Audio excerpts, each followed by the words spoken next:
Placido Domingo and Renata Scotto head the cast in next Sunday's Matinee from the Met, Francesca da Rimini, a melodrama in which a heady combination of love and political intrigue leads implacably to a double murder. Next this afternoon, though, we look at another aspect of the Chinese community, probably the least vocal minority group in Britain. But the desire for political muscle and a political voice is increasing, as we see in Vote for Wong. The Viking Hotel Blackpool for winter weekends with the stars. From as little as £27 per person, there's 2 nights full board, plus 2 nights of top entertainment in the hotel's Talk of the Coast nightclub. And be entertained by all of these top artists at the Viking Hotel Blackpool. For further details, call us on Blackpool 48411. This quality kitchen for £995, complete with Philips fridge, cooker, hob and hood. It's true, and it's available now only at In-Toto, Stockport and Wilmslow.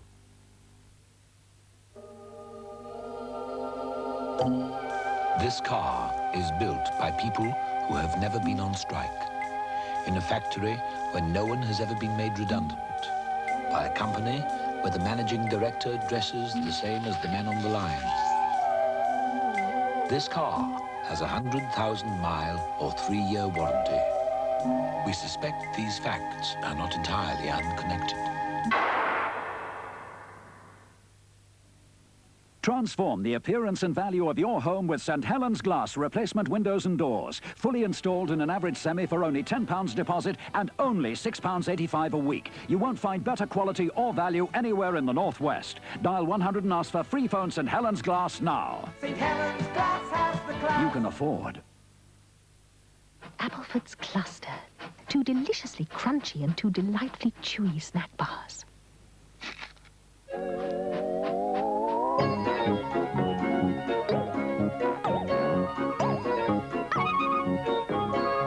Wouldn't you like to get your teeth into one? Have you noticed what's special about Pedigree Chum Mixer? Somebody has. Of course, Pedigree Chum Mixer is made with all the natural goodness of 100% whole wheat. But the touch that makes it special is that every piece is basted with the tasty juices of meat. The smell of a dog food is very important from an appetite point of view. It must get their gastric juices going, if you like. Pedigree Chum Mixer. Special because it's basted with the juices of meat. No wonder top readers recommend it. You know, there's something very special about a gas fire. That's why we had them fitted at Chilbury Hall. They make any room so warm and welcoming. I should know. I've only to turn on a gas fire and it creates more interest than the jardiniere or the Rubens on the ceiling. Turn it up when you want, down when you don't. A gas fire is so economical, so very pleasing to the eye, and there are so many styles from which to choose. People simply can't help being attracted by them. Wonder Fuel gas. Nothing else has the same effect. Sony's new Black Trinitron gives the best picture I have ever seen. But your telly hasn't got a black screen, has it? So I can't show you how Sony's black screen makes colours clearer. Waste of time putting my tank top on. You might as well be watching this in black and white. And there's no point showing you the Black Trinitron's sharper picture if your telly is just going to distort it. Especially around here. If you want a demonstration, you'll just have to go down the Sony shop, won't you? Sony's new Black Trinitron, as not seen on your television.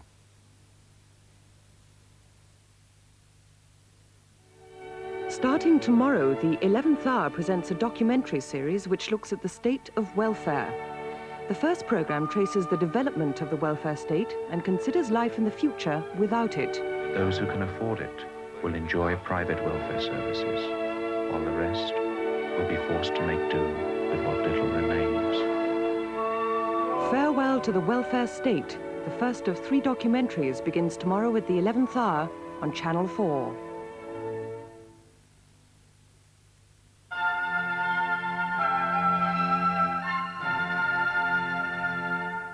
Now, the second programme, celebrating the onset of Chinese New Year, looks at the political state of Britain's Chinese community. Vote for Wong. To be able to tell the House that the Executive Council of Hong Kong I am not yet convinced that we need any changes in the law. When the Prime Minister is taking £250 million away from families... It would be premature to embark on legislation until the Home Office has received the Commission for racial equality proposals. Hong Kong Bill, second reading. David Steele. Secretary Sir Geoffrey Howe. Nowhere is that more true. Mr. Speaker, I beg to move that the bill be now read a second time. I have it in command from Her Majesty the Queen to acquaint the House that Her Majesty, having been informed of the purpose of the Hong Kong...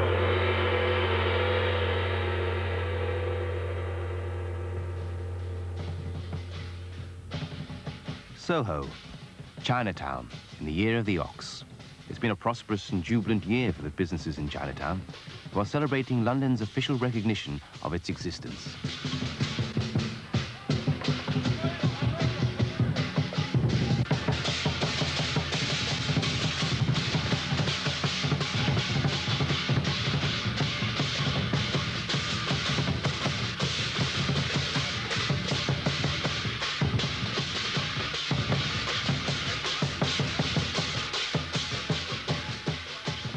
It is festive occasions like this one which draw the attention of major dignitaries, such as the Duke of Gloucester, the Chinese ambassador, and Westminster's mayor. Behind this mask of joyful celebration and colourful line dances is a community still fearful of the authorities, and Adverts is speaking its mind. The relationship between Chinese community, our community, with Britain is that after 100 years colonial rule by Britain in Hong Kong, Chinese are used to a subservient mentality, and some do have some inferiority complex because they were never given a democratic and a voting right, and they have never given a decision-making opportunities when they were in Hong Kong, and they came to this country. They do not have a natural instinct in understand that they are equal to other citizens in this country. I think that one of the big problems is that the Chinese community don't have an enormous amount of muscle in this country. It's an absolute disgrace that there's not a single Chinese, there's not a single black face on the benches in the House of Commons. Well, certainly we haven't set out to neglect them, but of course when you've got a community like the Chinese who have traditionally been able to look after themselves to such a great extent, it really is quite difficult for a local authority to know exactly what are the needs. And I think the time has come when the Chinese community has to assert itself and make clear what it wants. The authorities have always regarded the Chinese as self-sufficient and thus requiring no outside help. Yet even these celebrations in Soho couldn't have taken place without local government funds. With a certain Chinese exuberance. We see at either end of the street your two welcoming arches. And it is, I think, a great source of pride to London that it has its Chinatown. London, for 2,000 years now, has welcomed... Has self-help today become simply an excuse for the authorities to do nothing?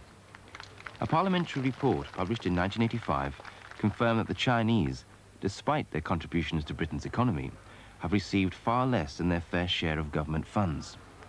I think the Home Affairs Select Committee report was one of the most important documents which has been published in recent years and highlighted something that many of us have felt to be the case, that because the Chinese were never so aggressive as some of the other groups within our community, that they were badly neglected. The report correctly points out that most Chinese still speak little or no English, and that the language barrier is still the main factor keeping the Chinese isolated. And yet, this report directly about the Chinese was published only in English.